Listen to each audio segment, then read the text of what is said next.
Greetings and welcome to Nathan Nile Official. If you've never seen my face in a video before, my name is Nathan Nile. This is my personal channel where I do vlogs, reviews, and anything else that happens to catch my fancy. And today I want to talk about this new Disney movie, Soul. And look, normally I'm behind. I'll wait till 2 or 3 years after it leaves theaters before I finally watch a movie. And in general, I kind of gave up on Disney a while ago. Because when I was a kid, all you had to do was say it was a Disney movie and I'm there. I don't even need to know anything about it. Especially Disney in the 90s, that they were the top of their game right there. Everything was a hit. Except for one in particular who shall remain unnamed. But other than that one, everything was a hit. But in recent years especially, it's just like with the live action stuff, the only one I've watched was Maleficent, and that's just because I found out that, the villain is being made to be the hero, and that alone, seeing the story from that perspective, it really didn't make it worth sitting through, honestly.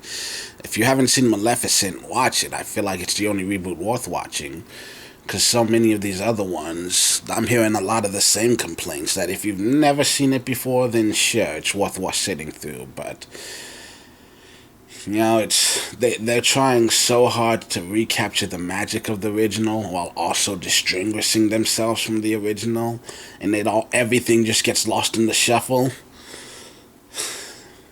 But anyway, and the cartoons as well. I saw Frozen.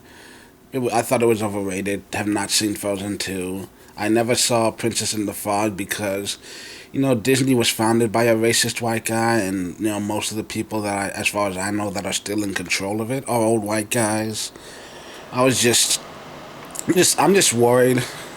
They're making about a movie about black people in New Orleans that turn into frogs. I'm just worried about that. That one scares me for multiple reasons. And the noise you're hearing is my heater because it's 40 degrees outside. So don't worry about that. So, I haven't seen a lot of things. I still haven't seen Moana, Tangled. I refuse to see Inside Out for a lot of purposes. There are a lot of specific reasons we're not getting into. But I ended up sitting through Soul. It's one of those ones that I've seen, I haven't watched the trailers, but I've seen that there are trailers, and I've seen commercials that involve characters, and it's got enough people that I like in the thing. It's got Jamie Foxx, Tina Fey, and I felt like it might be worth sitting through it. More importantly, the main reason I sat through it is because I like this idea. HBO Max is doing it, Disney Plus has done it. I love this idea that, we can have, instead, it hits theaters and it's streaming same day. And so I figured, fuck it, if Disney's doing that too, then let's check it out. And if it is good, tell other people about it so that we can keep having this be a thing. Because I like the idea of a brand new movie that just hit theaters also being able to just watch it at home on my laptop. Because I'm lazy and I don't want to go out. And I don't want to spend money if I don't have to. And also I hate people. So you can understand why it has to be a really amazing movie to actually get me to want to go to the theaters. Because the movie theaters just represent everything I hate about just life in general. So anyways, let's finally get down to the actual review. So no spoiler review is, I'm not going to say it's the best movie ever. It didn't make me cry, but it did make me think. And I appreciate that. And it's the best way I can describe it, honestly. It's kind of a coming-of-age story, which, a lot of people would be like, but isn't it about a middle-aged man? But the truth is, a lot of people, when you get older, you understand that you never really stop learning how to live life. You learn new lessons along the way, and you're growing and changing and adapting. And then And it's kind of one of those stories where it's like, I was supposed to be teaching you, but I think I'm the one who learned the most, sort of things. And like I said, there are a lot of funny moments, definitely, and it's got good moral. I think it's worth sitting through. There were some amazing moments where you really do get lost in it. In it,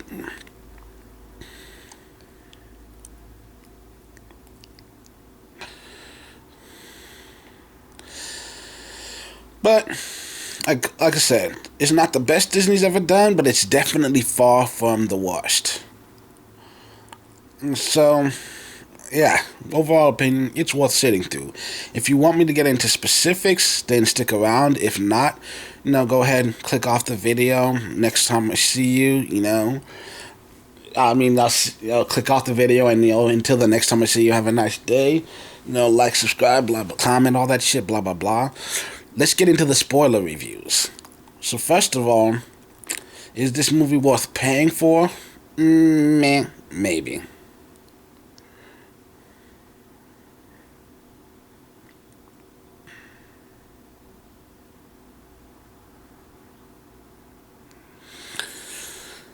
And it's one of those things where, like I said, I'm on Disney Plus already, so there's no reason not to watch it. But if I did, I don't think I'd get buy it just to see this movie. And then, but so let's see. The story overall is basically there's a jazz musician who couldn't get work and ended up settling for teaching jobs, which isn't always how life works out. Like, the majority of people who become teachers, I mean, I'd say most of them, like, it's something they actively worked for. There's this, it kind of just bugs me a little bit because education isn't taken as seriously as it should be in America. And, there's this whole thing of, oh, those who can't teach. But, hey, a lot of people want to do the teaching. That's their passion, as opposed, but we can get into that later, the ethics of that, of, pushing that narrative. But, anyways, there's a guy, he's teaching for a living. And so, instead of, but he has a chance to make his dreams come true, and he aces this audition, and then he dies, and his soul is supposed to go to the afterlife. He decides he doesn't want to, and he tries to break free and ends up in the before life, where souls are, like, made and then end up being processed, and, like, they're given personalities and sent to Earth, and he ends up having to mentor a young soul that has no desire to actually live and go to Earth, but they end up going to Earth together. He's in the cat's body, she's in his body, and through him she learns the joys of living life and stuff. And there's a lot more I could get into, but the overall thing is, at the end, he sends her. She gets to go to Earth and be born as a baby and get to experience life, and he's on his way to the afterlife. But then they stop him and say, hey, you did a great job with her, and you did the right thing in the end, even though some wrong things happened along the way to get there. And so we've decided we're going to give you a second chance at life. And that's where the movie ends. Just he goes back to his body, back to Earth, and it's just the last line is him saying, I don't know what's going to happen next, but I'm going to try my best. And I've heard some people say that the ending was too abrupt and that nothing actually happened. We don't know where it goes, but I think that's part of the point.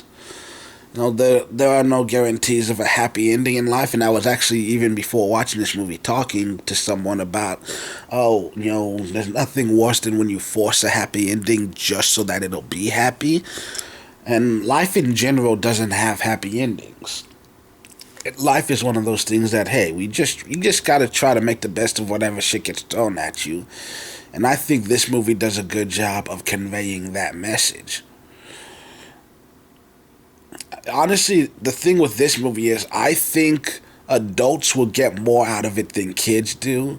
Because I feel like with a lot of kids, they'll laugh along with it, but the overall message will probably just go right over their heads. I mean, not that they weren't capable of understanding it, but they're not going to know how much it means until you've gotten older and been through some real shit, you know? Like losing your job in the middle of a pandemic and worrying that you're going to have to leave your apartment and move in with your grandmother. Like, not being able to afford therapy, working at a dishwasher salary. Things like that. You know, after you've been through a little bit of shit, you know, you gain a greater appreciation for not having, just being able to find the little pieces of good in everyday life. And I think that at least is the message I got out of this movie. So, yeah. Overall, good, not great. You know, not suckish, not amazing. I'd say slightly above average. I'd give it like a B+, maybe a B-. Let's split the difference and just say it's a B. We'll call it a B.